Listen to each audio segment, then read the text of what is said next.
Hey, Barry. Hey, Al. Why was the assassin in bed all day? I don't know. Why? They were working undercover. It's time for Compelled Duel.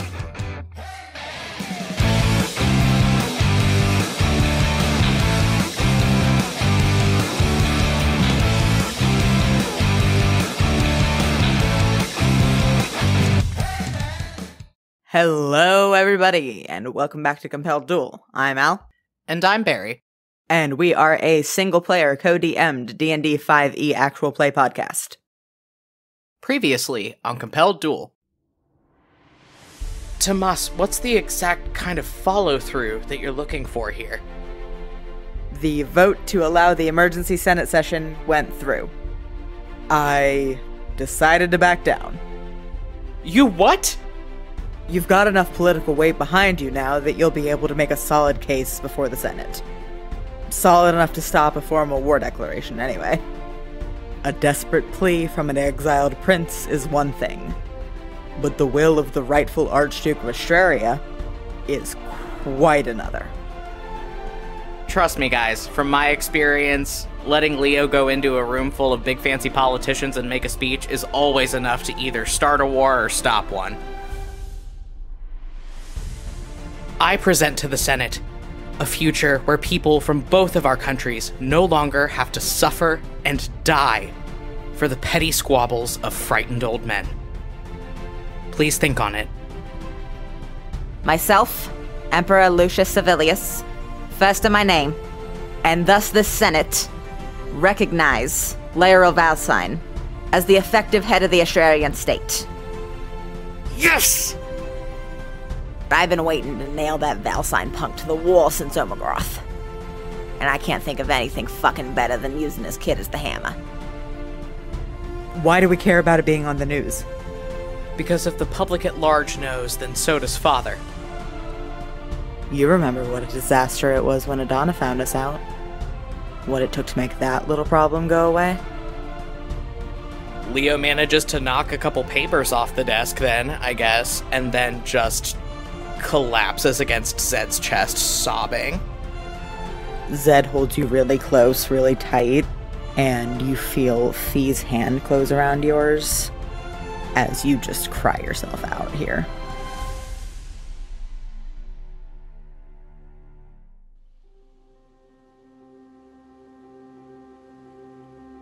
It has been several days, I would say, if not a week, then nearly, since Leo made his big speech to the Senate and was recognized effectively enough for negotiations as the lawful Archduke of Australia.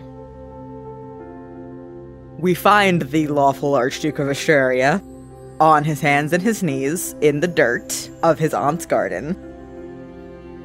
Next to him, also sitting in the dirt, is his good friend Rafael, whose girlfriend Verity is a couple feet away. Nora Valcynes is pruning at one of her topiaries, meticulously. And one Talindra Morin is lounging on a lawn chair, with her feet kicked up in a big floppy sun hat, drinking a lemonade. From the lawn chair, she calls over, "You know, you're not going to get basil to grow in a soil with this pH." Leo, who also has on a big floppy hat and a pair of oversized gardening gloves, looks up at her a little manic. I'm doing my best. He's got dirt, smeared up one cheek. He's a mess. Ravane looks over his shoulder at her and says, "We got the lemons so we could fix the pH. I know what I'm doing." And Talindra says, "Okay," and just sips at her lemonade slowly. Leo is making a desperate attempt to get this little pre-bought basil plant buried in the dirt effectively. He's clawing at it with his hands. He has a spade, but he doesn't know how to use it. He's making a very good effort. Can you please roll me a nature check? I'll let you have advantage because Ravane is helping. 11. You have perhaps not been as delicate as you should have been with this basil plant. It's there are some snap stalks. It's looking a little rumpled, a little squished. Leo looks down at his sad, squished little plant and just kind of flops over to sit down in the dirt. Ain't that just the way, you know? I break everything I touch. I don't know why I thought it would be any different. A small pile of dirt rains down on your head as Ravain casts Mold Earth. Why?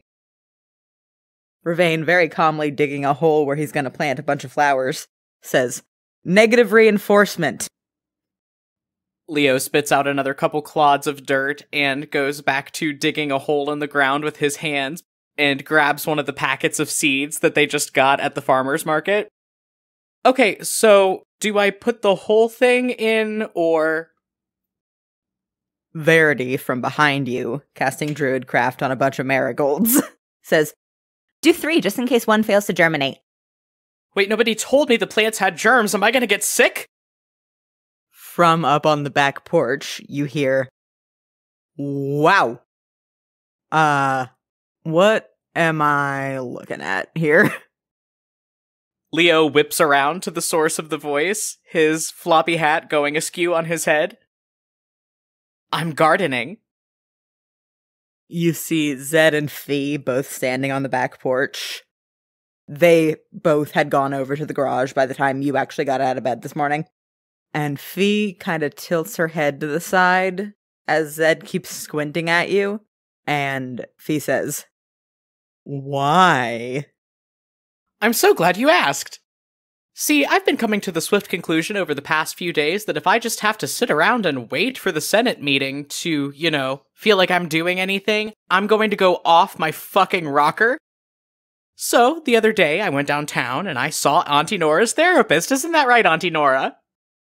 Nora, snipping at one of her topiaries, says, "Yes, you did, and that was totally your idea, and you weren't coerced into it at all." Yeah, exactly. So I went in thinking it would make me feel better. It actively made me feel worse, but according to the therapist, I am... And he brings up both hands in these big gardening gloves and starts doing air quotes.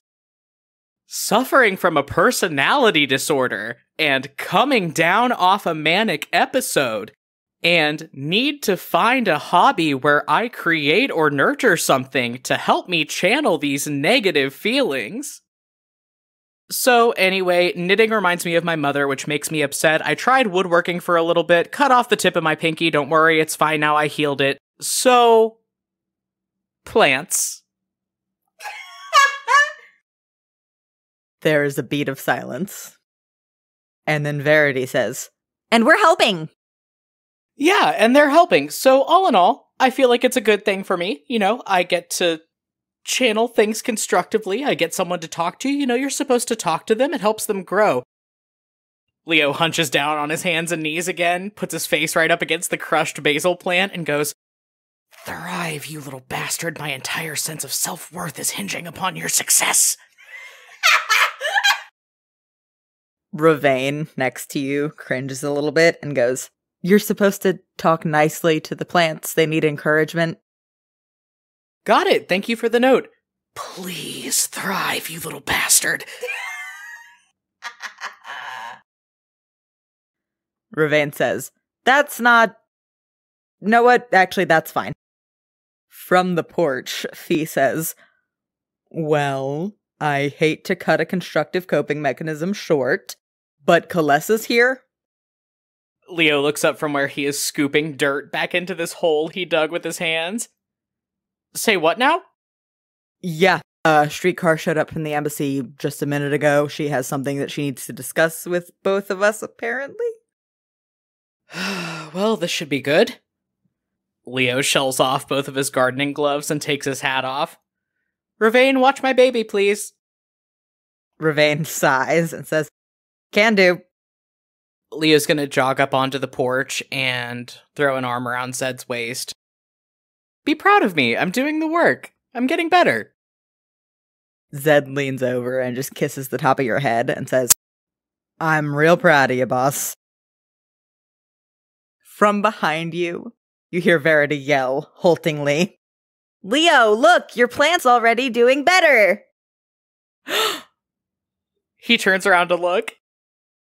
Make an Arcana check for me. 10. You know what, buddy? Somehow your basil plant has gotten like a few inches taller. It's thriving. It looks great. It must be the lemons. I am the greatest gardener who ever lived! Look at her, she's beautiful! Ravain and Verity exchange a look, and then Ravain says, yeah, she's gorgeous. Good job. After we're done talking to Kalessa, I'm bringing her back here to show her. And then Leo's gonna follow Fee and Zed back inside the house.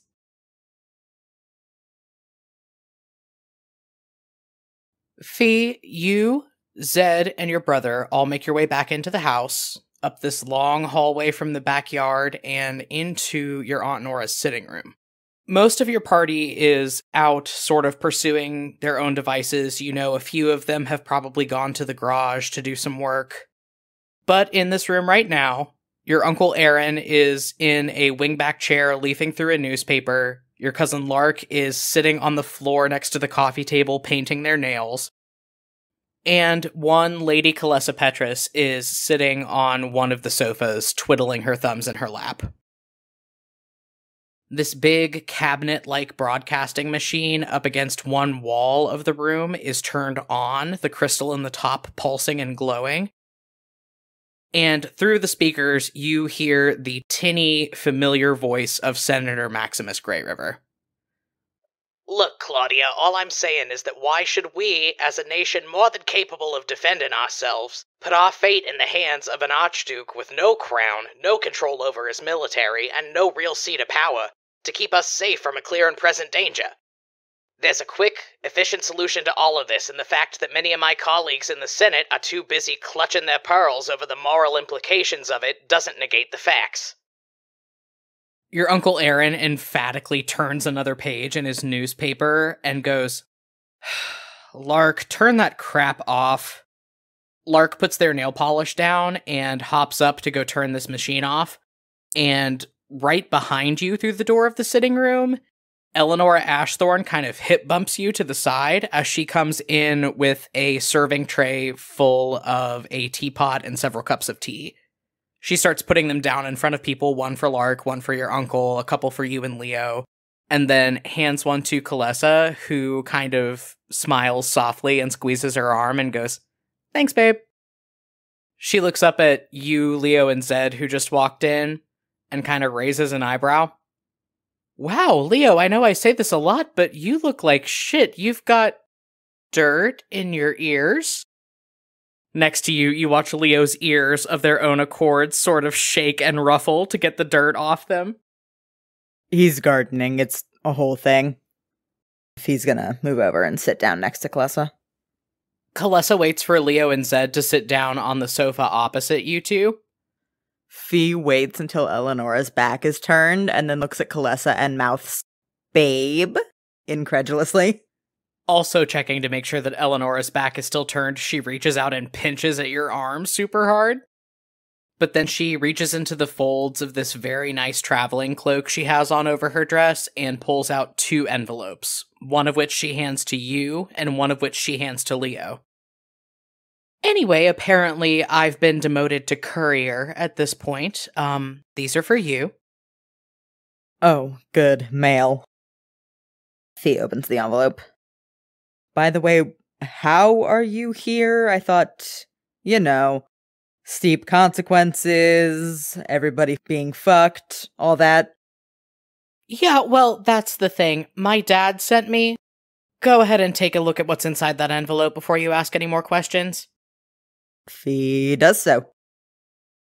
Inside this envelope, on the letterhead of the Astrarian Embassy, is an invitation to a party tomorrow night addressed to you specifically.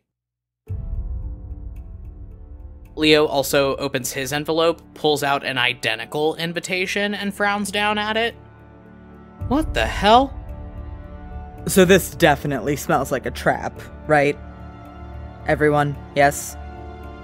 Well, given what I saw in that scrying spell, the knowledge that Elisha and Father are planning something, and the fact that we're the only two that got these and there's no provision on them for a +1, yeah, trap. Definitely a trap. All right, glad we agree. So... And then Fee stands up, kind of rolling the invitation up, and she's about to, chuck it into the fireplace. Kalessa grabs your wrist before you can do this. I wouldn't do that. Well, obviously we're not going to this. Kalessa bites at her lip and squeezes your wrist a little harder. I don't think you can afford not to. Well, that's delightfully cryptic. Would you like to elaborate, Kalessa? I mean, on the surface, it's a big, fancy embassy party. We have them all the time, but I gotta look at the guest list before I came over here. Pretty much the entire National Defense Committee from the Valduran Senate is gonna be there. I don't think you two want the part of the Astrarian political delegation that your father controls to be able to talk to these people without the two of you being able to get a word in edgewise. And say it is a trap. Point the first, you'll have me, Fen, and Mia there to back you up. And point the second, how bad of a trap can it be? My whole family is there, the entire staff of the embassy is there. Your dad and Elisha are going to have to pull some pretty fancy footwork to be able to do anything to either of you while we're all there watching. We wouldn't be invited if they didn't have something, Kalessa. Like you said, we don't want them to be able to talk to the senators without us being able to get a word in. That is exactly what they want. I know, I agree. Something about it stinks. I've been trying to press Elisha as much as I can without raising suspicion, but she's not giving me anything. The best I can tell you is that the party's going to be big enough that you can maybe get a couple people in. I know that you don't have +1s on your invitation or anything, but there's gotta be a way you can sneak a couple folks past the door, right? We do know a forger. As far as I understand, he mostly works in art and antiquities, but I've seen his calligraphy. It's not bad. Leo frowns at you. Who do we know that's a... Florian. Yeah, actually, that makes a lot of sense. Sabine won't be happy to have him involved, but if he's just forging the invitations, I mean, how much trouble could he really get in? Or cause? Well, I feel like you're tempting fate by saying something like that, but okay, fine, let's figure out who we're bringing with us. Zed, who has not touched the cup of tea that Eleonora brought him, kind of leans back on the couch and slings an arm around Leo's shoulder. Well, I mean, me, obviously. I don't think that's a good idea. He kind of raises an eyebrow at you. Well, that's good to hear. You don't think this is a good idea. Put me down for an invitation. Anyone we bring with us is going to have to be unobtrusive enough that no one bothers to check the guest list. Zed. You are a lot of things, unobtrusive is not one of them. He looks affronted, hand up to his chest in a very offended gesture, but then nods as if acknowledging your point. I don't think we should bring the captain either, for similar reasons. Leo has gone headfirst back into political chessmaster mode, which is very funny with all the dirt smeared across his face. But he perches his elbows on his knees and kind of steeples his hands in front of his face. But in that vein, bringing Sabine seems to be a good idea. This is her preferred terrain, after all. Yeah, and she knows the beacon better than any of us, so if Elisha sent anyone in, she'd be the first to spot them. So who else? I think we could justify one more invitation in our party. From the corner, there is a click of a cup and saucer hitting the table, and Eleonora turns around, kind of halfway raising one hand. Well, I'm at least somewhat of a familiar face at the embassy, and if anybody asks, I could say I'm there as a politically neutral party. I've got a good bit of muscle if we need it. That is fair. And once we're inside, If we need extra backup, we can sneak someone else in, maybe a few people, through the back. Kalessa purses her lips and nods. Yeah, and we'd have Mia to help with that from the inside, so sounds like a plan.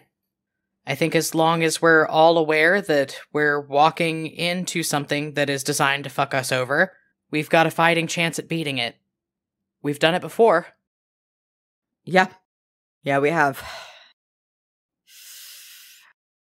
I'm gonna go on record now saying I hate this. Leo, who is still staring down at his invitation, goes, "Seconded." Zed kind of leans forward and puts his head in his hands. "Thirded." Eleonora opens her mouth like she's gonna say something, but then picks up a couple empty teacups, squeezes Kalessa's shoulder on the way by, and just walks out of the room. Leo, from the couch, pinches the bridge of his nose and sighs. Okay, Fee, go ahead and get a hold of Sabine. Tell her to get home as soon as possible and bring Florian if he's there. Already on it. Fee's pulling out her beacon coin. Okay, you get 10 words. What do you send to Sabine? We are all right. Come home. Bring Florian if possible, please. A few seconds pass, and then your beacon coin glows as a message from Sabine comes back in return. He's right here. You're in luck. Ereve isn't. Back soon. Fee nods and to the room at large says, all right, that'll be a few minutes, but they're on their way. And then she turns to Kalessa. If you were just here to drop these off, you should probably get going before anyone gets suspicious. Kalessa stands up and dusts her hands off on the front of her skirts. Yeah, no, you're right. I'll head back to the embassy. I'll catch Fen and Mia up, and we'll be there to back you up as much as we can tomorrow. From the other couch, Leo raises a finger and goes, Do you want to take any fresh basil back for the kitchens? I grew it myself. Kalessa squints down at him and goes, Fucking what? No, and then leaves. All right. So Kalessa walks out. Fee is pacing the sitting room for a couple laps. Leo, what are you doing? I do have a question about my Whispers of the Grave Phantom Rogue ability. Yes. So, with the ghosts, do they only show up when I am making the relevant checks with the proficiency they're giving me, or are they just kinda hanging out? They only appear when you are making the relevant check, and they stay for an amount of time that is variable, but has seemed to you to be getting longer. So if I were to, make an effort to see one of these ghouls, what would happen? Why don't you roll me a religion check? Okay, I could do that. 26. Okay. You're still in the sitting room. Are you focusing on trying to see a ghost? Yeah, just for shits and giggles. You put your mental energy to the task of seeing these ghosts that have appeared to you.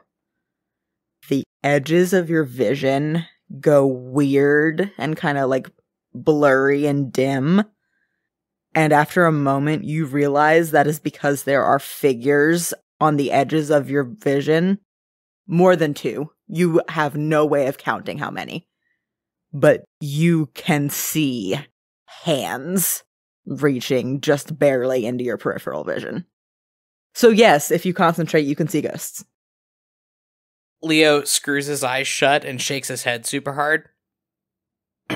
Well, yeah, we can all agree that this is fucked and definitely a trap. I have some things I need to handle if this is all going down tomorrow, if you'll excuse me. And he gets up and charges out of the sitting room. Zed is gonna follow you. I think Leo's halfway up the stairs. He was headed towards their room. Zed's not gonna stop you, but he is gonna come up to the bottom of the stairs and just call up to you. Hey, what's going on? Leo brings up both hands to kind of press against either side of his forehead. weird, creepy shit that you don't want to know about, and that's really freaking me out. Alright, well, if it's freaking you out, then clearly I need to know about it. Let's not here, just upstairs, come on. Okay, he's gonna follow you up to your room. I'm gonna religion check again and see if I can still see the same shit that I saw downstairs. Roll it. 17. Less so. There's still, like, a little bit of weird wavering at, like, the very edges of your peripheral vision, but not as much. Leo sits down on the edge of the bed and, like, grinds the heels of his hands up against his closed eyes. There's more. Ghosts, I mean, and they're following me around, and apparently if I concentrate hard enough, I can see them now. Hey. And he's gonna kind of drop to his knees in front of you and just put one hand on either side of your head. Alright. I mean, first things first, did you tell the therapist about the ghosts? Yes, I did, and she said that I need to go on something called a mood stabilizer. But apparently she's gonna need a couple more days to cross-reference the medicinal textbooks and make sure it's not gonna negatively interfere with the top-tier Australian gender juice that I'm already taking, so we're waiting a few days on that. Meanwhile, this. Yeah. This. Okay. And that's just gonna put his forehead against yours for a second. I'm not gonna lie, it's easier to know that it's not just your ex. Freakier, but easier. Yeah, well, if it makes you feel better, I haven't really seen Soren in a while. It's mostly just been my dead uncle and now innumerable unnamed shadow people. Okay. He pulls back a little bit, and then shakes his head, and then puts his forehead against yours again, and then pulls back again. Zed is buffering. And then he says, alright, boss, I'm gonna ask you a really genuine question. How the fuck was what you just said supposed to make me feel better? I don't know. It's not making me feel any better, that's for damn sure. I need to go run an errand. I'm gonna be gone for a bit. Oh, yeah, cool. You're seeing shadow people, and now you're gonna just go somewhere. Great plan. What? I can't have this fucking with me while I walk into whatever my father's planning at the embassy, alright? I need answers. I'm gonna go try to find them. And how exactly are you planning on doing that? Leo fists his hands up in his pants and through clenched teeth goes, I think I need to go to church. I can't believe I'm saying this to you, but I really don't think religion is the answer here. Zed, you are talking to the most a-religious priest on the face of this planet. I am not stupid enough to think that blind faith is going to ease my mind in all of this, but yelling at my god might really help me feel better. Fair point. Do you want to come with me? Honey, Australian churches are beautiful. Lots of elaborate candelabras, stained glass windows, incense, there's skulls hanging from the ceiling. Sometimes they talk. Zed makes a little meep noise, just and then he gently pulls his hands back from your head, rakes one back through his hair, and says, maybe I'll just wait outside. He stands up, dusts himself off, and you two head out. First of all, is there a Church of Kimrel in Voldur? And second of all, would I know where it is? You would not, because you have not tried to look, but you assume there is one because you have noticed your Aunt Nora heading out to church a few times. Like, she's pretty religious, and you assume that you could ask her where it is. Okay, I feel bad about lying to my aunt by omission, but I'm gonna go take Zed and try to find her.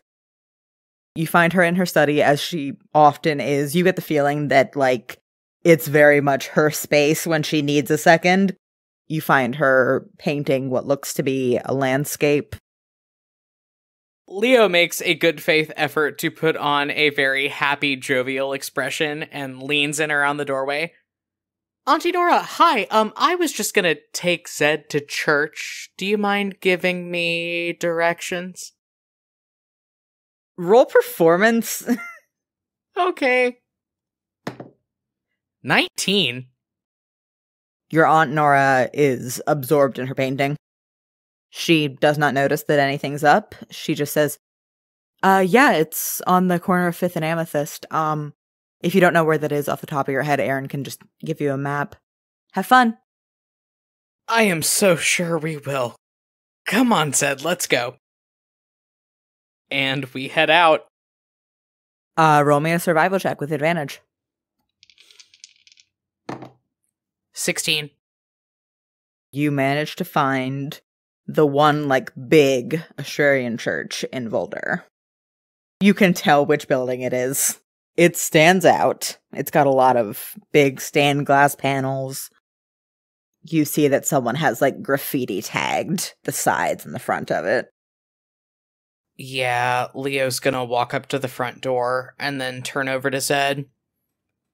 Are you sure you don't want to come in?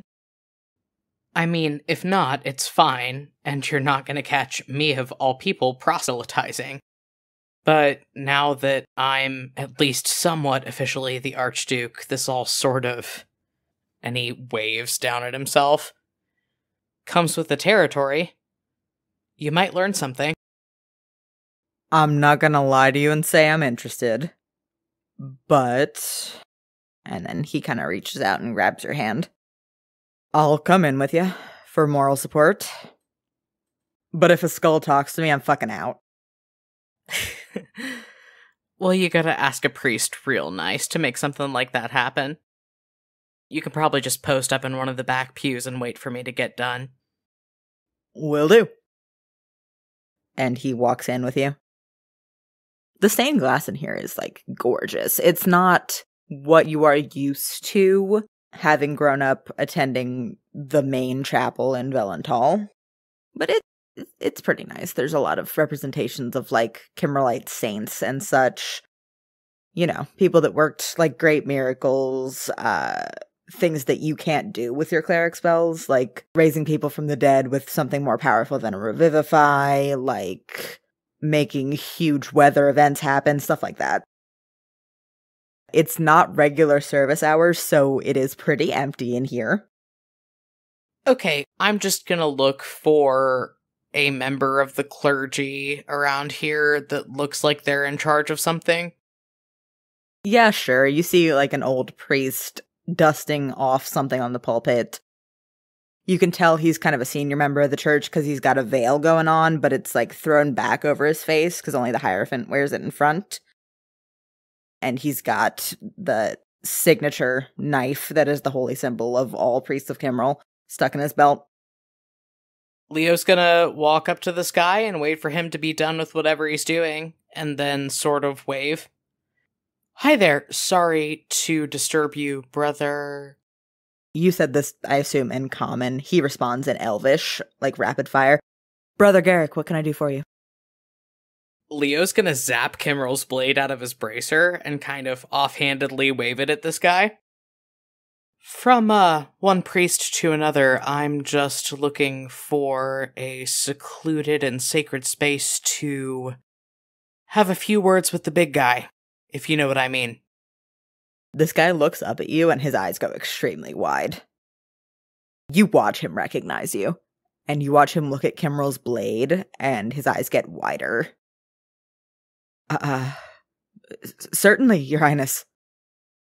Not sure if you all have a broadcasting device here at the church, Brother Garrick, but it's actually Your Majesty. If you could show me to that space that I mentioned. Yeah, he spins on his heel and starts heading towards the back of the church. He leads you down a hall and to kind of a little room that has a whole bunch of doors just on the walls. And he gestures and he says, meditation chambers for use by the clergy, if this will suffice. I certainly hope it will. Leo's gonna head in there. You head into this little tiny room, and what are you doing? Are there, like, general trappings of the Kimmerlite religion in here? Like, offering vessels and incense and things like that? Yeah, it's a small room. It has just barely enough space for a little stool and a very small altar against the back wall. Leo's gonna light up some incense, put that on the altar, and then sit down on the stool and start going through every fucking Kimmerlite prayer that he knows how to do. Every piece of liturgy, every scripture, until he is just sitting there in the silence with nothing else. And then, still hands clasped together in front of him, he says, "I know you can hear me. Not too long ago, you told me that both of our goals were aligned, and I want to believe that, but I have heard the stories of a lot of people, a lot of good people, that put their faith in you and got burned for it. And now I'm sitting here, and there are thousands of lives on the line, and they're all sitting on my shoulders. And I want faith, but I need answers. And I would like to cast Divination as a ritual spell." Okay, what does that do? Your magic and an offering put you in contact with a god or a god's servant. You ask a single question concerning a specific goal, event, or activity to occur within 7 days. The GM offers a truthful reply. Leo sits there, hands going white-knuckled where they are clutching each other. All the things I am seeing. All of it. What does it mean? There's a long beat of silence. And then you hear that soft, familiar, raspy voice say, It means that your connection with it is getting stronger. It means I made the right choice. I'm sorry. No, that doesn't answer anything. What? There is no reply. Fucking skeletal pain in the ass.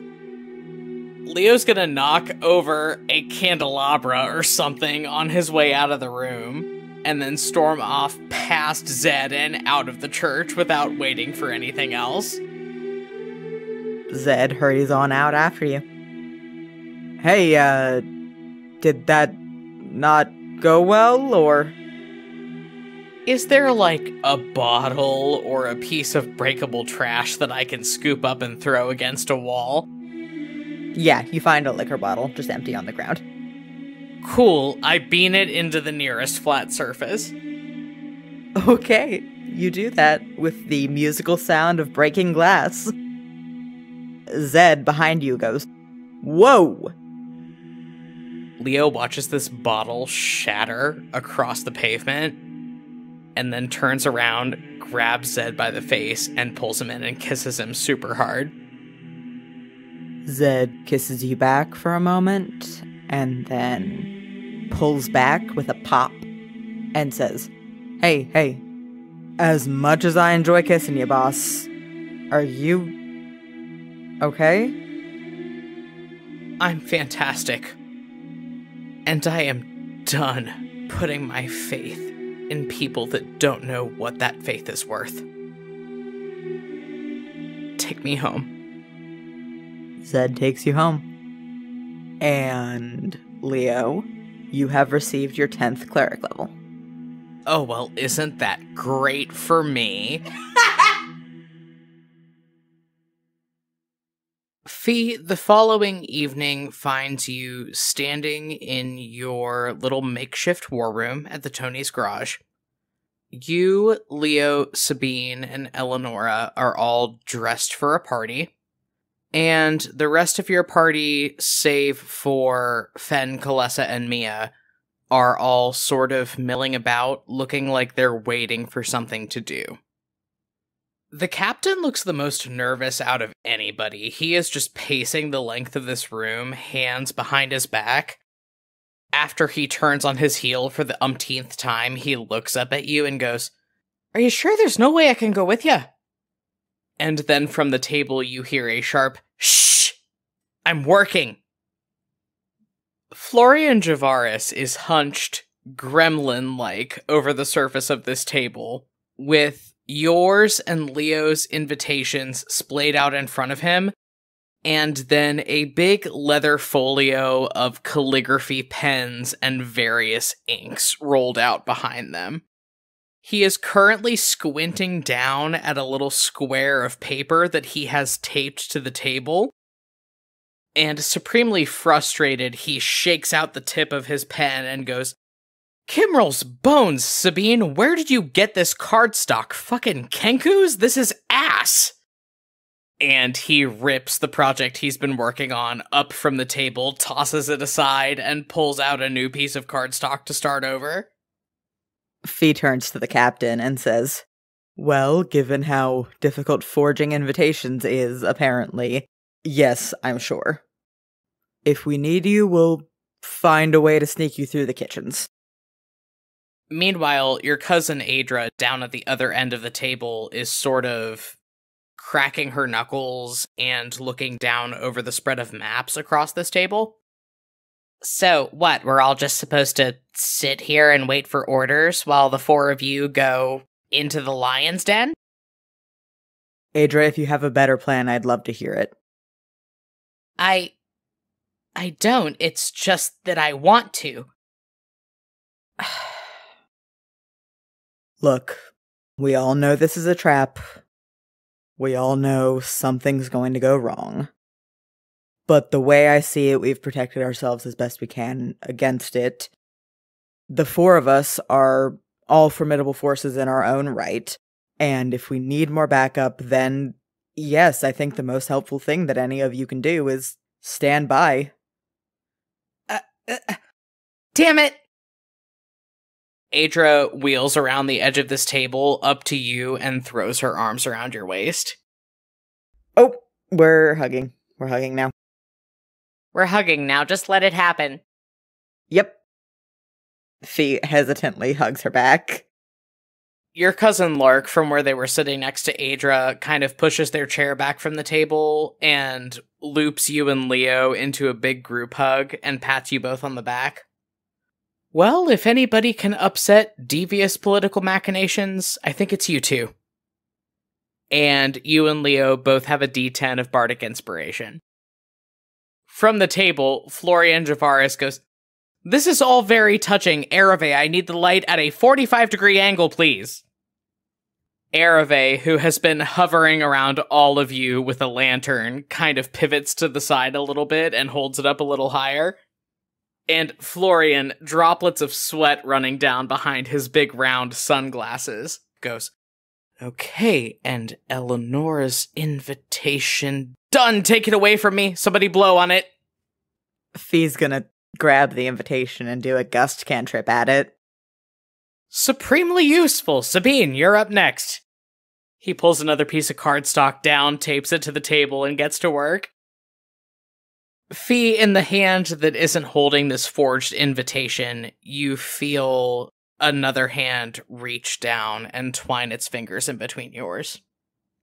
And when you look over to the side, you see Verity. Newly dyed bubblegum pink hair braided back around her horns and pulled into a low ponytail at the nape of her neck. She squeezes your hand and goes, I wish I could do my job. I wish I could do the whole trustworthy high priestess thing and tell you that this is what the Stormbringer has in store for you. But I can't, so I believe in you, for whatever that's worth." Fee's gonna squeeze her hand and attempt to put on a reassuring smile. It's worth a lot, Verity. Thank you. She also gives you a big, super uncomfortable hug. Great, this is awesome. Fee pats Verity's back and then says, does anyone want to hug Leo? As if on cue, Ravain sweeps out from the corner of the room and pulls Leo into a big bear hug. Fee does finger guns at him and goes, Ravain, you're my favorite.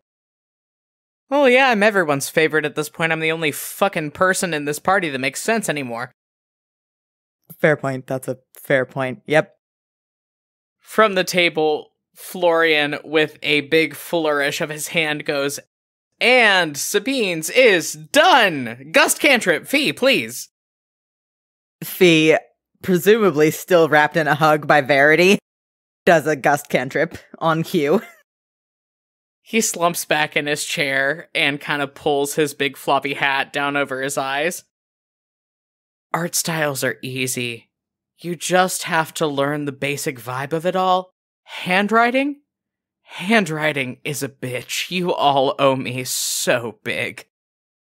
Assuming I don't get assassinated, I'll buy you a cake.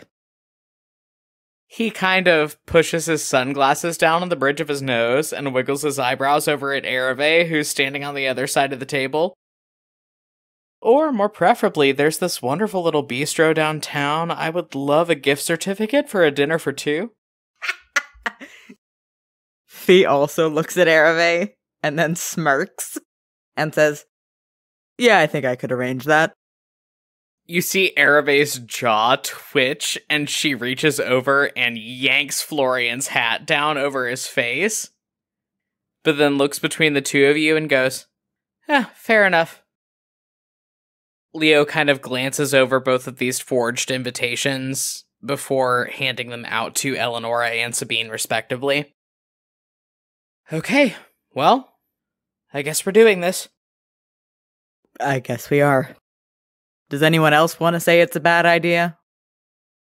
Everybody in the room, up to and including Tony Tony and Toni Tony, all start talking over each other to the similar tune of, this is a horrible idea. I was speaking rhetorically, but thank you all. And without much further input, you, Leo, Eleonora, and Sabine all gather your invitations and head out through the garage, out the open door, into the alley. So the four of you that are headed to this party come out of this alley onto the main street. You're about half a block up when you hear a pretty familiar voice behind you going, hold on, wait! Fee turns. Your Uncle Boreas is standing in the middle of this street. He looks out of breath, first of all, like he has run a pretty far distance, and pretty rumpled. His little fancy cravat is kind of loose around his neck. He's reaching out towards the group of you and kind of braces his other arm against the wall of the nearest building, just panting. Oh, thank Emerald I caught you. Nora said I would find you here. Oh, my asthma. Okay, 1, are you alright? 2, why are you here? My medications are back at the house. It'll be okay. I think I found out what your father's planning. I need backup from one of you. Phirora, I could use some thunder on my side. Just a second, I'll have you at the party before anyone misses you. Fee kind of looks around at Sabine and Eleonora and Leo. Yeah, I think if you need backup, I'm probably the best suited for it. Do the three of you feel like you can handle things without me for a little bit? Leo purses his lips, but then nods. For a few minutes, yeah. Fee looks back at Boreas and says, and you're sure things are going to be alright if they go to the party? He's not planning anything to jump out at them on the way there or anything? Not as far as I can tell, no. You and I need to head to the library. Okay, sure. And then Fee's gonna turn back to Leo and say, Shoot me a sending if anything looks sketchy, alright? Yeah, and reach out to Sabine if you two need anything. Yeah, absolutely. Okay, we'll see you there. Do what you need to do. And you as well. And then Fee's gonna hitch her skirts up and head off with Boreas. So, Leo, you, Eleonora, and Sabine head off to the Australian embassy, with your sister absent but following you eventually, after whatever this is. You walk up to the Australian embassy building. It is this big, gorgeous, converted mansion, it seems, with 2 stories of balconies out the front, with huge marble columns, these big glass doors in the front. There are people milling about on the porch. There are people milling about in the front yard, which is gorgeously manicured. The 3 of you present your invitations at the door, and I want you to go ahead and roll me performance with advantage. Dirty 20. The 3 of you are let in without incident. You don't recognize everybody at this party by any means. Like, it is very clearly, the party aspect of it is big to cover up the political negotiations that are going to be happening. But you definitely notice Maximus Grey River hamming it up by a fireplace to a semicircle of people listening intently and holding punch glasses. You notice a few other senators with the red sashes and the military medals. You notice Kalessa's dad milling about, being a good host. And you notice her mom reclining on a chaise lounge, picking at a plate of food. Kalessa is sitting on an armchair next to her and talking animatedly about something. And Nasalia smiles indulgently as she picks at some hors d'oeuvres. You notice Fen standing amidst a crowd being chatted at. Roll me perception really quick. 29? As far as you can tell as you walk through this party, your father is not here. Alasha is not here. And you feel like you can be sure neither of them are here because you would know that Fen's dad was here if you saw him. He is a big motherfucker of a dude. He is hard to miss. You do not see him anywhere. Hey, Al. What? Just a little thing for the scene that you need to know as a DM. What? Boreas is here.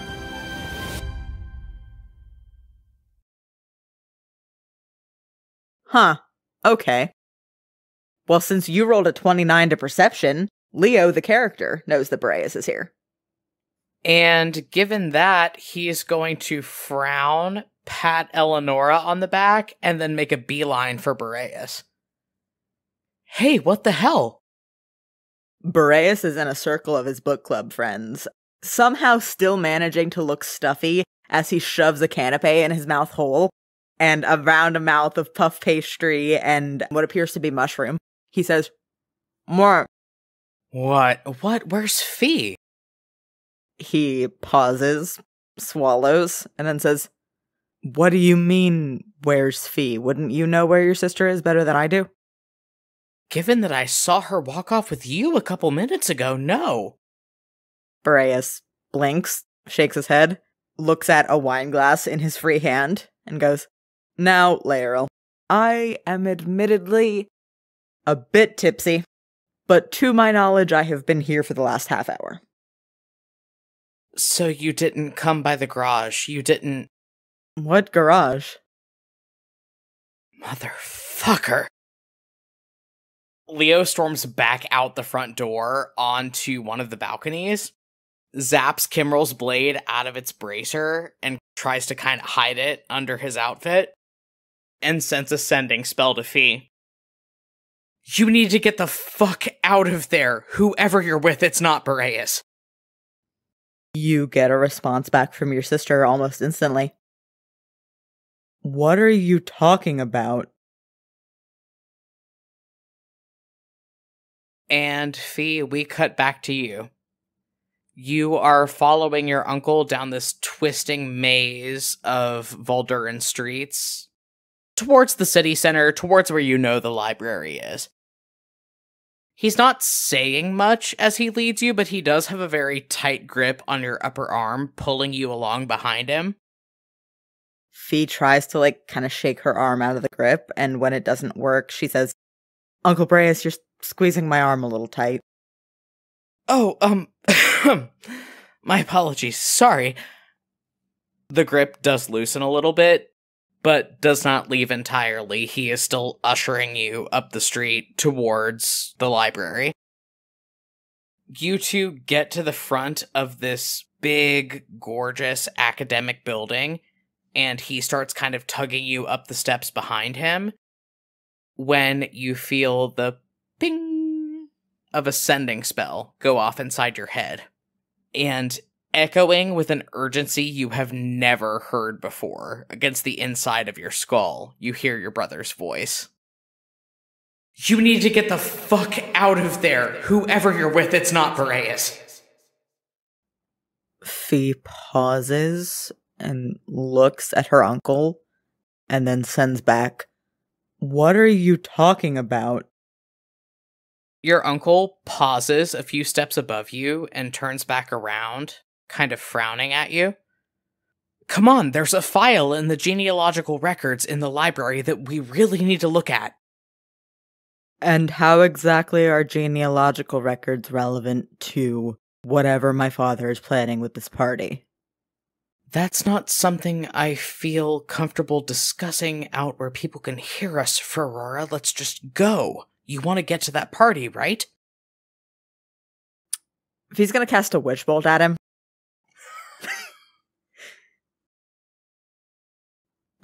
Okay. Go ahead and do that. Roll to hit. Natural 19. Yeah, that'll hit. What level are you casting that at? I'll just cast it at first level. I want to see what I'm dealing with. Okay, roll 1d12 lightning damage. 12. Your uncle falls back on these stairs with a scream as a bolt of lightning hits him and yells, "What the hell?" Fee takes a step back so she has some distance between herself and whoever the fuck this is, sets her stance very firmly, and says, Got an interesting sending from Leo. You'll never guess who he saw at the party. Who are you? As you ask this, I have a couple things to clarify. You feel the end of this witch bolt spell crackle and die on your fingertips. And as you do, you remember a night long ago in Oskaya, where you and Leo had talked about what the two of you had endured at the hands of your father. You remember Leo asking you the question, did he do the thing where he makes you think that everything you saw was just a bad dream, or did he do the thing where he makes himself look like someone else? And then you remember, from your arcane studies over the years, that a seeming spell is indissolvable for the full 8 hours from its casting. Your uncle, as far as you know, collapses down onto these grand marble steps, coughs into his elbow, weakly tries to prop himself up. Well, see, now you're asking the wrong questions. And then he makes eye contact with you, and he smiles.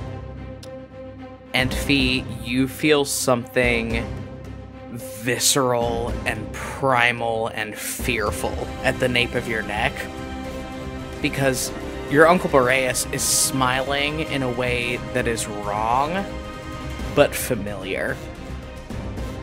And when he speaks again, his voice shifts in a way that does not match up with your uncle, but you know very well. What you should be asking, darling, is how fast you can run.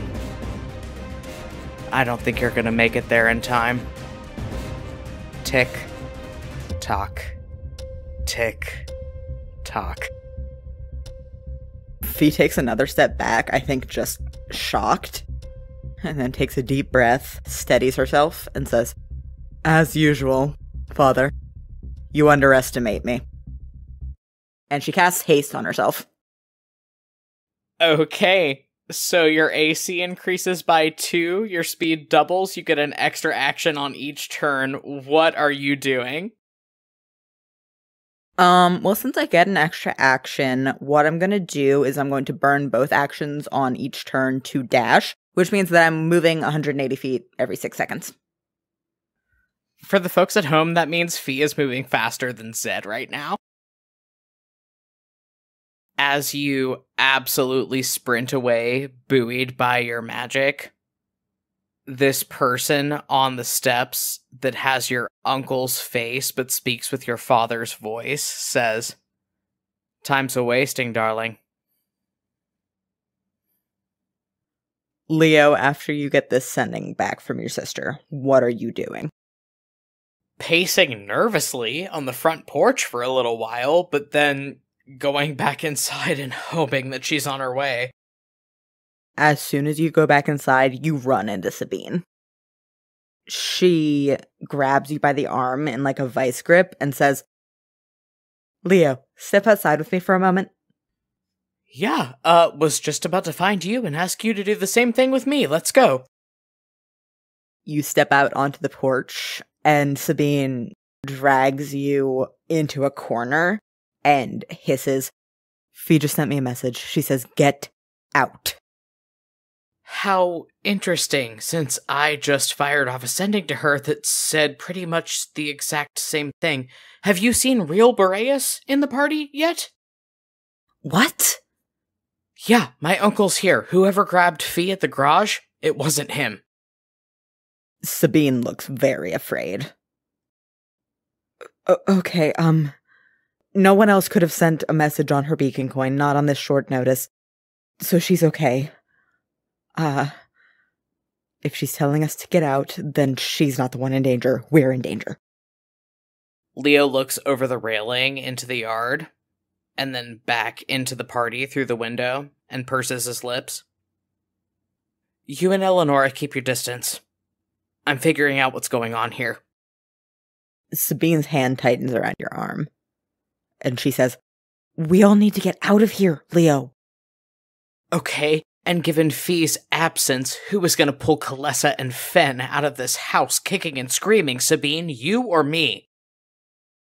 I don't know, but we'll figure it out. We just need to come up with a plan. Hang on. Sabine starts pacing. Leo's going to stare back into the house through this window and see if he can find Kalessa, Fen, or Mia. Roll perception. 14. You can just barely see Fen moving through a crowd, like you can see one of his shoulders. Fuck. Okay, I see Fen in there. Just let me go in and tell him what's going on. Sabine sets her jaw very firmly and then says, "I'll get Eleonora. The two of us can figure out what to do about Kalessa." Okay, fine. Do what you need to do. Keep an eye out for Fee. I'll be back as soon as I can. And Leo is going to dive headfirst back through the doors into this party and make a beeline for Fen. You notice as you walk back in that there is live music playing. It appears that they took a pause around the time that you came in. You don't know what's up there, but they're playing. They're very loud. And you cut through this crowd to get to Fen. Leo's gonna grab him by the elbow and yank him off towards the nearest doorway. And then kind of lean up into his ear and go, "My father and Alasha are trying something. Fee's involved in it. She's okay. She's on her way here. But we need to get ready for shit to pop off. Sabine seems to think we should all get out." Okay. Get out where? You mean all of us? I mean, everybody that we don't want to die here tonight. Where is Mia? Mia's in the vents. Mia can't be seen. Oh, fantastic. Mia can't be seen. Can Mia be told to bug out? The door to a powder room behind Fen opens, and you hear a voice say, Sure thing, sugar, but what's our contingency plan? Leo shuts his eyes and shakes his head for a couple seconds. For now, I think it's fall back to the garage, but I think things here are about to get bad. So we should make ourselves scarce before that happens. Mia steps into your view, drawing up next to Fen, looks sideways at him, and then says, Do you want to, go get the Lady Petrus? And I'll go ahead and grab Kalessa. Yeah, good. Whatever you two need to do. We just need to be ready to vacate in 10 minutes. Fen nods and then says, Right. We'll meet up at the garage if we get separated. And he heads off into the crowd. You watch Mia ooze their way between people, very nonchalantly. Are you moving back out into the greater crowd? I'm headed back towards the front door. I'm watching for Fee. Your Uncle Boreas stops you. Still with a wine glass in his hand, he just puts a hand on your shoulder and goes, Leoril, you will have to explain what's going on right now. I'll explain later after you get yourself and everybody else we care about out of this house and onto the front lawn. My father's up to something, and he's been using your face to do it. Shit's about to go very bad. Your Uncle Boreas stops, squints at you, and goes a couple shades paler than usual. He looks sick. He came to the garage and he took Fee from the rest of us. At least as far as I can tell. You need to get out of here. He keeps looking at you for just a second, just this look of naked fear on his face. And then he nods and he sets his jaw in a way that is very familiar. And he starts moving towards the door. Roll me perception. 25. Okay. With the 25, you see out of the corner of your eye, as the front door opens, your sister practically falls into the house. What do I need to roll to catch her as she comes in? Because I know that coming off a haste is bad from personal experience. You're pretty far away, but you can get over to her. You do recognize that she is coming off a haste spell, like she is jittering as she collapses against the doorframe. As soon as she sees you, she relaxes a little bit, and as you walk over, she grabs your arm and just slurring a little says, We all need to go. We need to go. We need to go. I've got Fen and Mia on it. Sabine's facilitating getting everybody out. Just breathe, okay? Deep breath. Fee takes a deep, steadying breath, and then you hear a blood-curdling scream.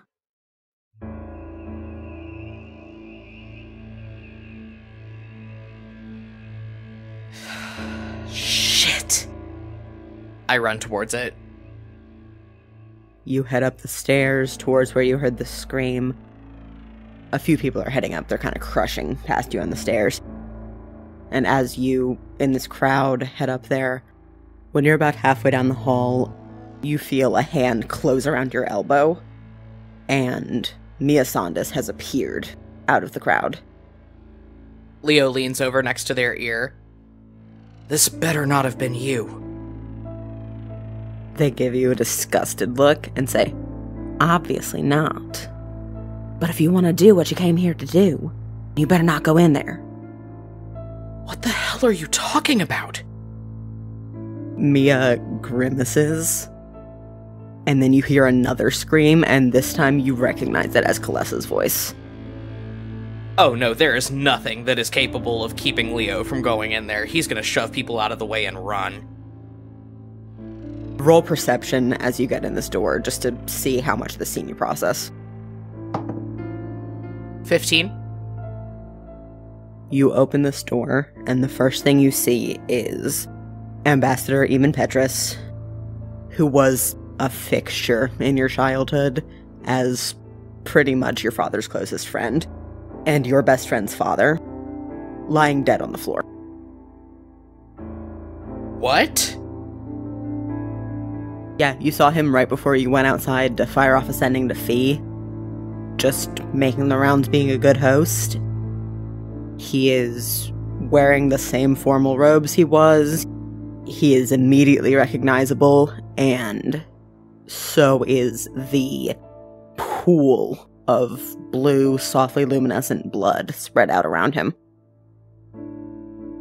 His wife, Nasalia Petrus, is hunched over him, both hands on the body, and you see the soft glow of paladin magic around her hands as she is trying to do something, but it is not working. She is sobbing. And you see Kalessa leaned up against the wall next to the door, both hands clapped over her mouth. She is, like, visibly shaking. Leo's gonna run in and, like, baseball slide down to the floor next to the body and kind of try to, as gently as he can, push Nasalia's hands off. Move, I've got him! And he's gonna pull the diamond that he always has on him out of his bag, zap the knife out of his bracer, and cast Revivify. You try to cast Revivify, and it does not work. He has been dead for more than a minute, which is outside the bounds of Revivify. Fuck! Kalessa's mom is still just letting out these gut-wrenching sobs, just, no. Leo grits his teeth and then pushes himself back, shaking his head. Fee, Mia, keep people out of here. And then he's gonna stand up and just pull Kalessa into his arms. She takes her hands away from her mouth to shove at your chest and goes, No, you have to do something. Somebody has to do something. Leo squeezes at both of her shoulders and just shakes his head. Callie, it's been more than a minute. The Revivify spell didn't take. There's not anything anybody can do. He's gone. It's the first time he's called her that since they were kids. You are very aware that, especially recently, Kalessa has had a complicated relationship with her dad. But as you say that, she stops shoving at you and just collapses into your chest, just sobbing. Leo holds her super tight. If he can, he's gonna nod at Fee and then over at Nasalia, like, get her over here if you can. Fee nods back at you, heads over and starts, like, trying to pull Nasalia to her feet. You watch Nasalia just cling to her husband's dead body. And Fee crouches down and says something to her, like, very softly. You can't quite make out what she's saying. You watch her go to put a hand over her mouth and then realize that there is blood on her hand. And she just, like, shrinks in on herself. And Fee very gently gets her to her feet and brings her over. Leo's still just holding Kalessa, rocking her back and forth a little. Okay, I can help you two calm down, magically, if that's what you want. Kalessa is, like, inconsolable, curled up against you, but Nasalia wipes her bloody hand off on her robes and nods and says, I think that would be best, yes. Okay, cool. I cast Calm Emotions. They can fail to save voluntarily. Nasalia is definitely going to do that. I'm going to roll for Kalessa. Yeah, Kalessa rolled a 13. She fails. Okay. This is an unpleasant conversation. I'm very sorry. Lady Petrus, was he like this when you found him? Nasalia, under effects of this calm emotion spell, straightens her shoulders, and for just a second you see all the decades of her experience as a paladin. She nods, and she says, yes, as far as I can tell, some sort of magic was used. I checked. Any signs of forced entry, open windows, broken locks? No, nothing. She looks around at this room that you can tell as you're looking around it is some kind of study. There's a desk, there's some bookcases. Eamon never locked the door in here in case someone needed to talk to him while he was working. Right, so whatever happened came from inside the house. You and Kalessa should go somewhere else. I've got magical tracing abilities of my own. Fee and I'll figure this out, okay? She reaches out and grabs Kalessa from you and just hugs her super close for a second, and then nods and leads her out of the room. Leo looks over at Fee and nods grimly. I'm gonna look around up here. Go get Fen. He's the only person here that's a security professional. I want his eyes on this. With Nasalia taken care of, Fee has just been staring at this dead body on the floor. And she shakes herself, looks over at you, nods, and says, Right, I'll get Fen, yeah. She shakes her head again and then walks out. I'm gonna go back over to where the body is, kneel down, and cast Detect Magic. So if there's been any magic used recently, I can see it in a faint aura, and I learn the School of Magic. You notice a faint aura of enchantment magic over from where you cast Calm Emotions, and around even Petrus's body, you sense a lot of necromancy magic. You know some of it is from your own unsuccessful casting of Revivify, and you assume that Nasalia was also trying to cast something healing, which would fall under that. But that doesn't account for how much of it there is, you don't think. Leo frowns, and his grip tightens around the hilt of Kimrel's blade. What happened here? Wild Pull, I'm gonna cast Detect Poison and Disease. So if there are any poisons, poisonous creatures, or diseases within 30 feet of me, I know, and I also know what kind they are. You sense some kind of disease magic around Eamon. Roll me an Arcana check. 12.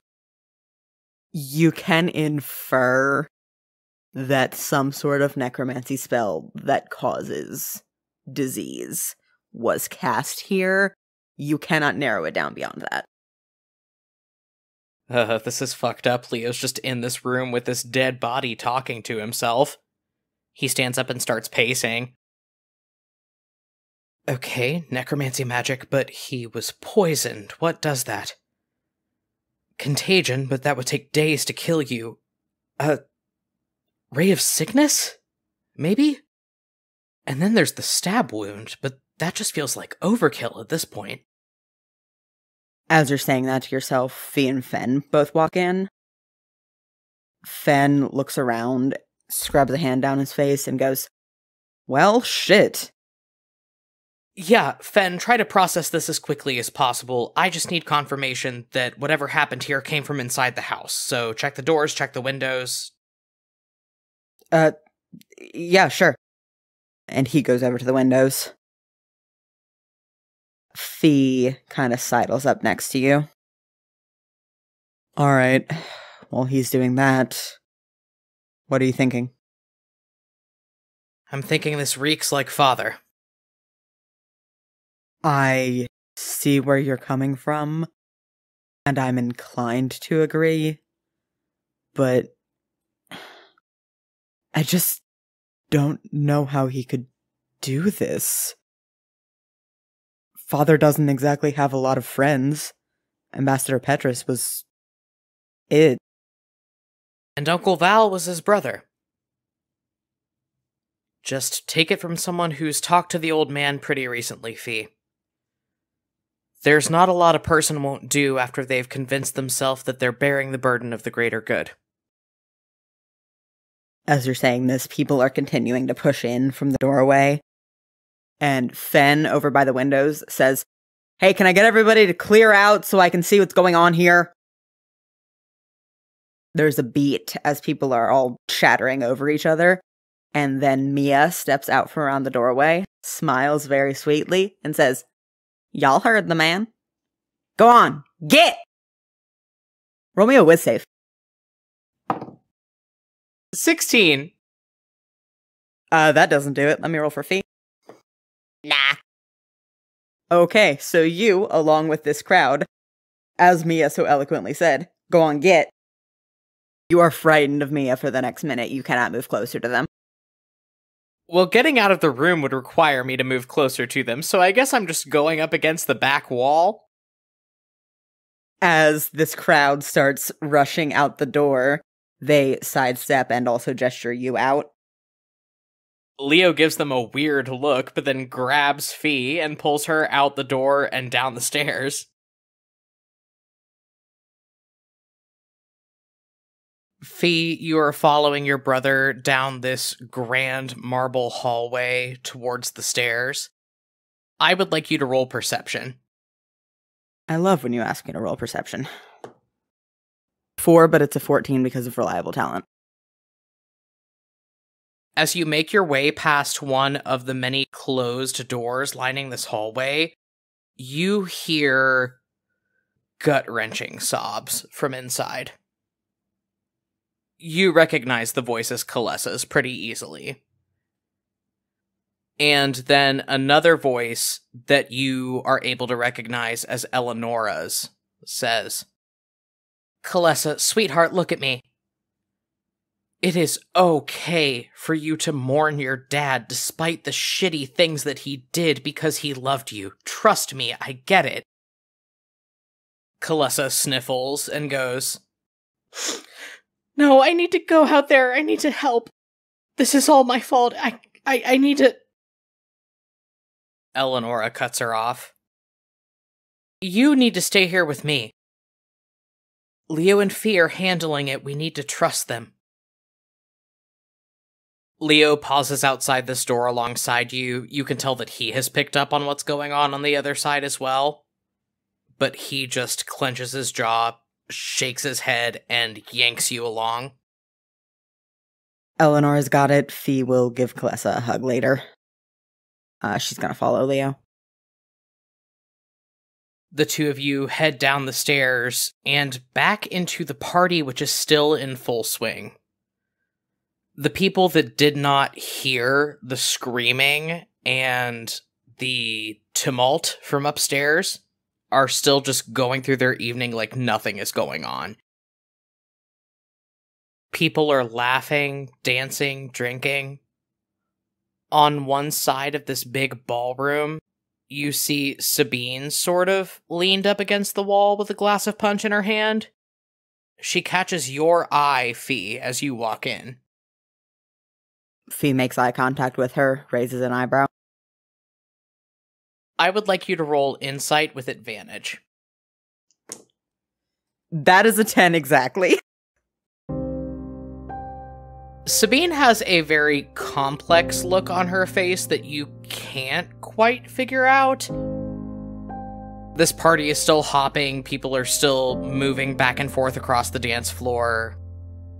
The entertainment for the evening is still up on a little stage, playing her lute, singing with a modified, maybe like thaumaturgy or prestidigitation spell or something to make her voice louder. Sabine nods over towards this stage, and the bard that is playing reaches into the front of her dress and pulls out her beacon coin, clutched between two fingers, flashes it at you, nods at the stage again, and then tucks it away. And you are able to gather that she is trying to tell you, hey, this person up there is a beacon operative. Fee nods slowly, and then she's gonna elbow Leo and try to, like, subtly gesture down at Kimrel's blade and then point at herself. Leo frowns, but then tucks the knife into the folds of his robes, and a second later, you get a message spell inside your head. What? What's going on? The bard is a beacon operative. I would be willing to stake a lot on the idea that she's one of Elisha's. Leo grits his teeth, and then you see a subtle purple flash as he zaps Kimmerl's blade back into his bracer. Shit. Alright, we need to go catch Sabine up. Yep. Fee's gonna tow him over to Sabine. Sabine, who has been able to figure out that you two caught her meaning, nods at you as you walk over, and then cuts her eyes sideways back over towards the stage. I'm not personally familiar with her. I've only seen her at a couple functions before, but she's been acting sketchy all evening and she took a break in her set about 20 minutes ago. Fee nods, grits her teeth, and says, "That would be right about when an unfortunate situation with the ambassador was unfolding." Sabine's eyes go wide. What? Fee lowers her voice even further. "We don't want to alarm everyone, but I think we need to try and get our friend alone and sort this out." Fuck! Sabine kind of clenches and unclenches her fists a couple times. Yeah, and it would appear that the two of you were right about walking into your father's trap. We need to get all of our people out of here. We don't know what comes next. Yeah, I agree. I don't think we can trust that there's anyone in here that doesn't have a knife poised over our backs. She closes her eyes for a second, purses her lips, and nods. Yeah, that sounds about right. You get a hold of Erve, get the rest of the folks that are waiting at the garage here to help facilitate evacuation. I'll keep an eye on our friend over there. Fee's gonna try and duck into a secluded corner and pull out her coin and send a message to Erve that says, "We need everyone here. We're evacuating the party. Hurry." Almost immediately, your coin glows and you get a message back from Erve. We're on our way. Is everybody alive? What happened? Oh, it's Fee's last beacon message of the day. Okay, yeah, she sends back, "Ambassador Petrus is dead. Something's really wrong." Leo is off in this little side chamber with you. He kind of narrows his eyes as you send this last message. Okay, so are they coming? They're on their way, yeah. We need to get everyone out with as little fuss as possible. As you say that, you hear quite a bit of an uproar coming from the ballroom just outside the door. Fuck. Goddamn. Okay, fine. Fee's gonna walk out there. Shit, goddamn. Apparently, the news has hit the party at large. As you and your brother come back out into this party, people are letting out worried shouts, murmuring amongst themselves, bustling back and forth across the ballroom. And in the center of it all, one Senator Maximus Greyriver is standing with both hands upraised. Alright, well clearly we need to lock the house down because someone in here is a murderer. Australian security professionals have confirmed as such. And hovering in the doorway, you see Fen, who makes eye contact with you and shrugs like, I tried.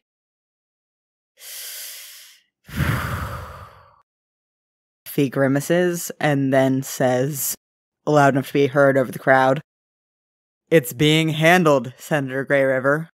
My brother and I are working with said security professional, and it is all of our opinion that we need to evacuate this building." This old dwarvish man locks eyes with you and tilts his head to the side in a very patronizing fashion. Oh, so you could do what, hide the evidence? I just got back from the crime scene and I gotta wonder, who in this house doesn't want the Valduran Senate entering into political talks with the reigning Archduke of Astraria? Who in this house can cast something like a ray of sickness, and famously fights with a knife? Beside you, you feel Leo tense up, clenching his fists at his sides. And more to you and himself than anyone else, he mutters, "Who in this house isn't willing to play ball with you and your fucking political games?" Senator Grey River, if it will assure you, the two of us will leave the house before you do.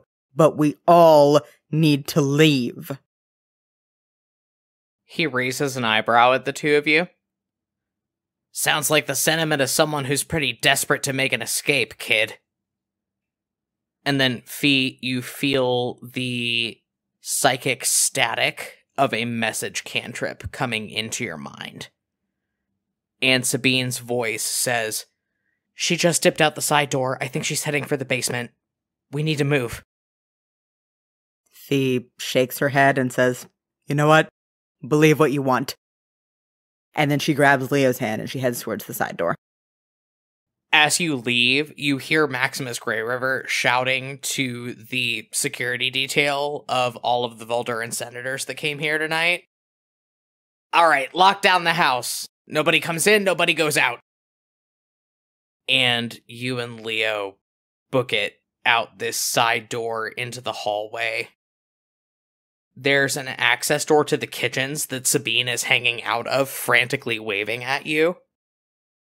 Fee goes over to Sabine. She says, "All right, Eleonora, Kalessa, and Kalessa's mother are upstairs. Fen is in the main room. I don't know where Mia is. I don't know where my Uncle Boreas is. But that's all of our people, and get anyone else out that you can." Sabine reaches up and presses one hand against the side of your face. "I've got things handled here. You two go." Fee's gonna stop, give her a kiss, and then head out. You and Leo charge through this door into the kitchens. There is a cellar door in the floor that is lying open, leading down into some kind of dark basement. Other than that, it's a dead end. There's no other doors out of here. Okay, I'm gonna grab Leo and thunderstep outside. Okay. There is a large echoing boom of thunder as you cast this spell, but nobody's within range to be hurt by it, and you find yourselves outside the house. Leo immediately takes off running. He's got you by your sleeve and is pulling you along behind him. He's going to use a 4th level spell slot to cast a Locate Creature. He is at least somewhat familiar with this bard that was playing at the party. He saw her for a little bit. So I'm going to roll something to see if she is A, within 1,000 feet, and B, if he can see which direction she's going. So that's a 17. It was a DC 10 survival check. He's got a beat on her. He knows which way she's going. He charges down this alley outside the embassy and over his shoulder calls to you, "If you've got another haste, now will be the time to drop it on yourself." Yep, doing it. And now I am going to need Leo, Fee, and this mysterious murder bard to roll initiative. 27. Okay. Leo gets a 22. And this bard that has escaped the party gets an 8. You and your brother, you using your haste spell and Leo using his cunning action double dash, catch up with this bard very quickly. You see her almost down the end of one narrow alley, and she kind of freezes at the end. Fee, you are up first in initiative. What would you like to do? If I can see her, I'm going to cast Command. Stop! Okay, she's going to roll a Wisdom saving throw against your spell DC. 10. My save DC is an 18. That does not do it. She freezes at the end of this alley. Now that you're getting a better look at her, she is this young Australian elven woman with long chestnut hair, kind of wavy, pulled back in several braids from her face, dressed in very rich bard's garb. And she looks afraid.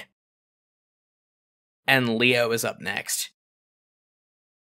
I would like to specify all of this damage that he is about to do is non-lethal. He's just trying to knock her out. So, first off, he's going to roll to hit her with a 5th level inflict wounds. Which is definitely going to hit. He's going to use his once daily ability from Kimmerl's Blade to do max damage on a necromancy spell. So, that's going to be 70 damage outright just from the inflict wounds. Plus, when you add Channel Divinity Touch of Death, brings it up to 95. And then when you add the knife damage, the sneak attack damage, because she was stunned from your spell just now. And I'm also going to burn a sneak attack spell slot from Kimmerl's Blade as well. So I'm going to get 95 damage plus 5d6 additional plus 5.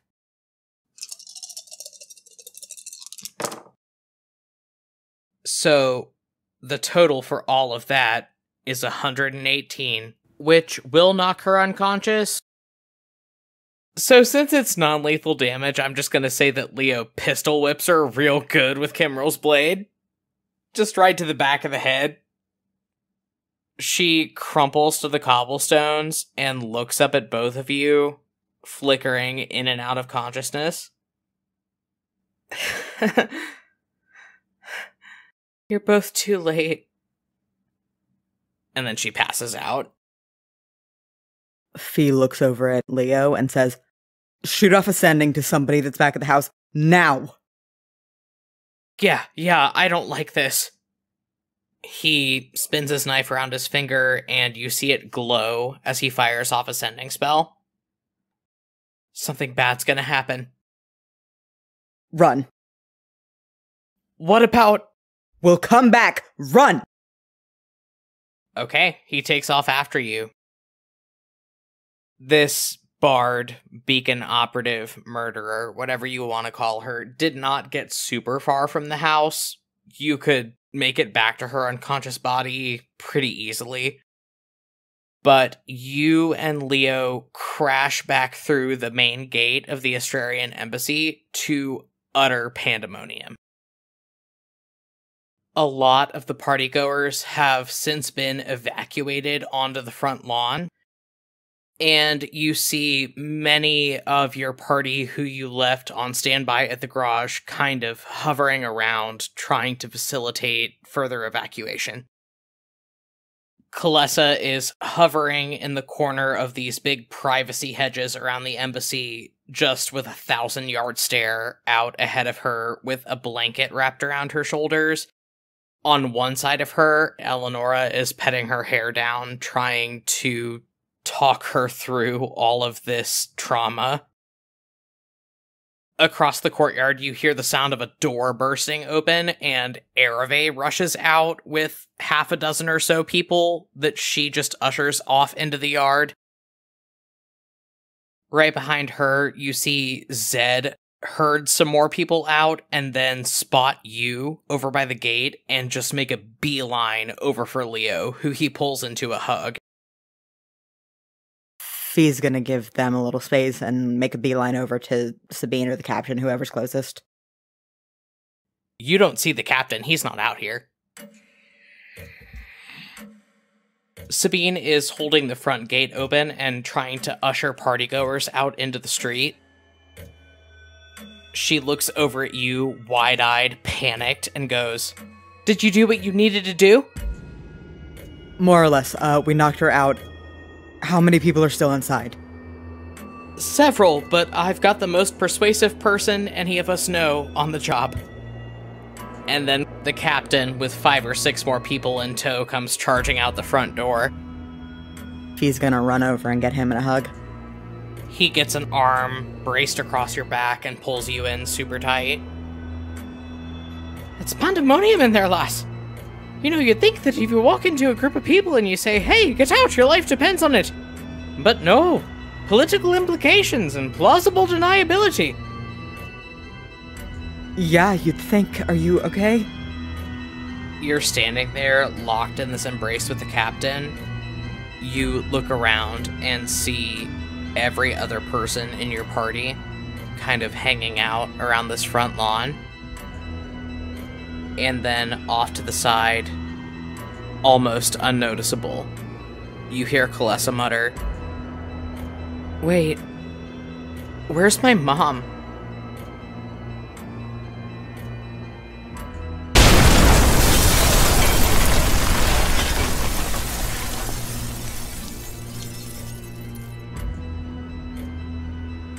And the Astrarian embassy erupts into a massive, unsurvivable ball of fire.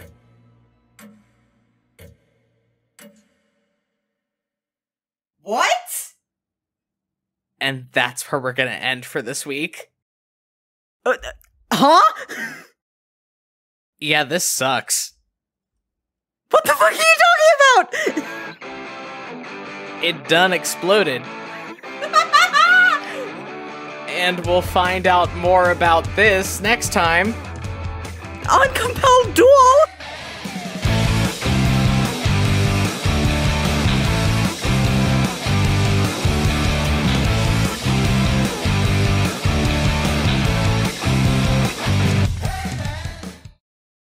Hey everybody, Barry here with the postscript, just clearing up a couple housekeeping things here at the end of the episode.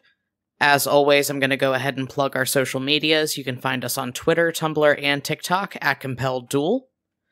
We have a lot of other cool stuff, like an official Spotify profile, an official website. You could find all of that linked on our various social media profiles. We also host a Q&A live stream every week on our YouTube channel, so if you want to head on over to YouTube and search Compelled Duel and subscribe to us over there, we'd love to see you come hang out for that. It's a lot of fun. If you like what you're hearing so far on the podcast and are interested in supporting us, we